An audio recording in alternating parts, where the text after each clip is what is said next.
Good morning, my name is Gilbert Bates and I welcome you to episode 10 of the 3 levels of mind. One important aspect, or I think the most important aspect of the 3 levels of mind is the concept of the altruistic mind within that. Now, I think we've all have some view of what the altruistic mind is, but in the 3 levels of mind concept, it belongs down here. This is our intellectual mind. This is our feeling mind, which we don't know a lot about, and we know even less about the level of sensations because it's 2 levels below where most of the mental health industry are operating at the moment. They're operating up here. They know very little about the altruistic mind. So I want to talk a little bit about it today because it's so important, and it will be going through the theme of a lot more of my videos. So I want to just give my impressions of what it is. So I'll just turn this around. First of all, the altruistic brain really consists of pure love.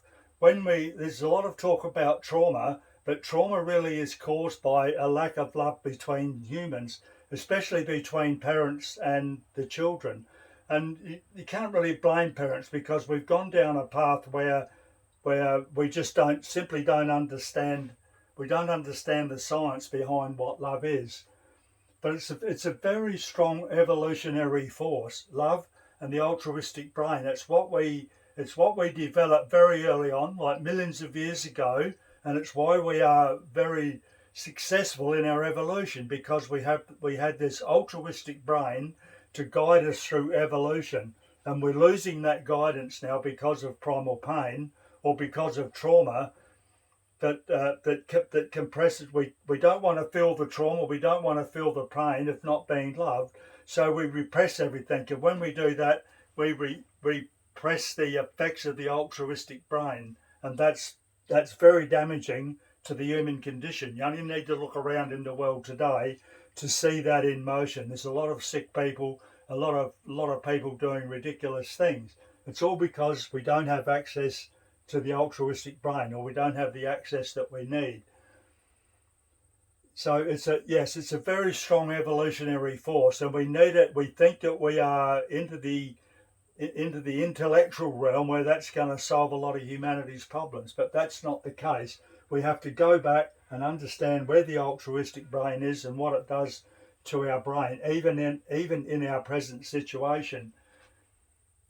The first thing that I would like to say about it is that it's very good for human to human relationships. If 2 people can express their full love for each other, that's the ideal human relationship. But once we get away from that and we get primal pain, we can't relate fully to others in a loving way, and that's what's causing a lot of the problems in the world. So we need an altruistic brain for good human relationships. And I'll just get my board over here. The more primal pain we have, the more psychotic we become, and the more neurotic we're able to go down there. So the altruistic brain lies up here between, say, 90 and 100% of a global area of love score. We need a score of around 100, or between 90 and 100. To have good human relationships.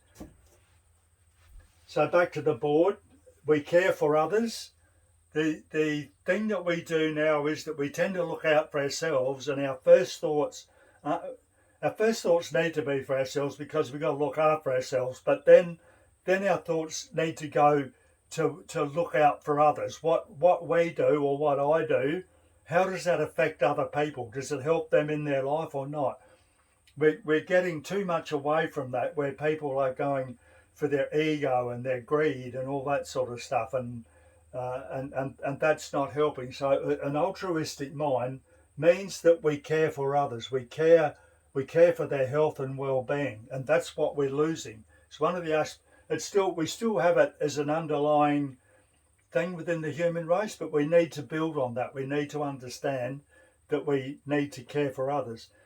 I'll just say, like, at the moment we have a war between Russia and Ukraine, and we have the ongoing conflicts in the Middle East between the Palestinians and Israel.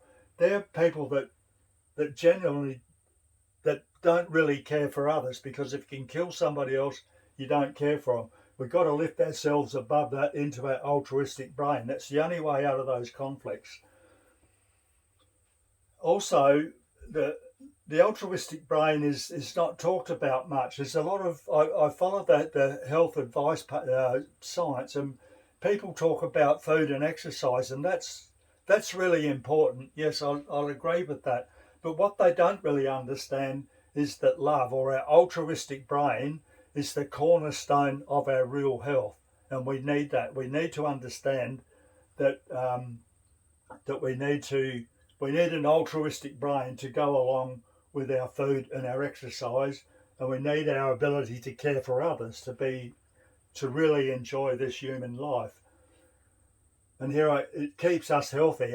We tend to think that if we can take in substances in our body, we can correct what's wrong with us physically and mentally. But that's a furphy. That's the road we've gone down, but it's not doing us much good.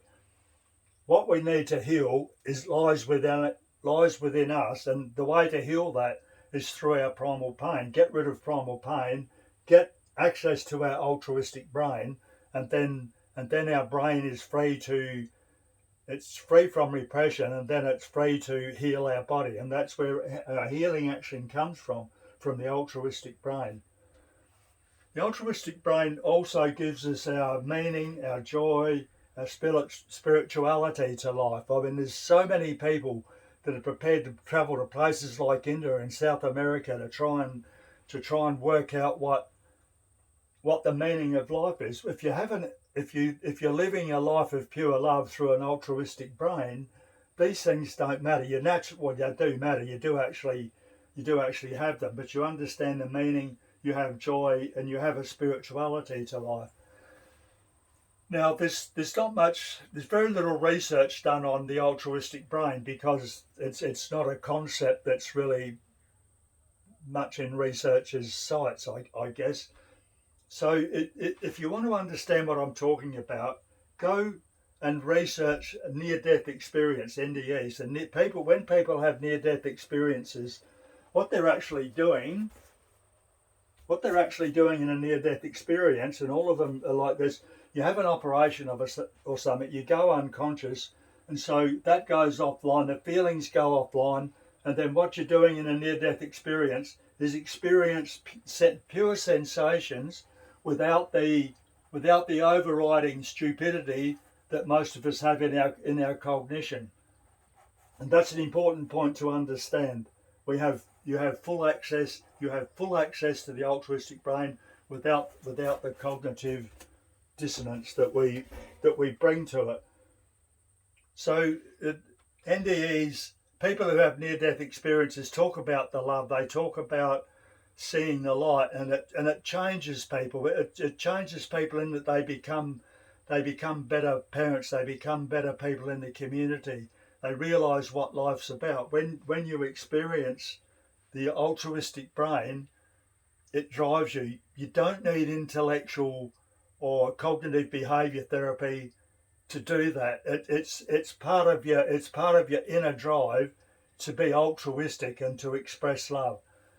Now, I'll be talking more about the altruistic brain in further videos. I just wanted to open you up to this and open the conversation about that, because it's very important, especially in understanding the altruistic brain and why we're having so much trouble, so many wars and other things, such bad human relationships generally, and we don't know why, and we can't get a solution to it. The solution lies in the 3 levels of brain, at this level of our brain function, which I understand somewhere in our midbrain and brainstem, but that's up to science to prove that when they get hold of it. So that's the altruistic brain, or an introduction to the altruistic brain.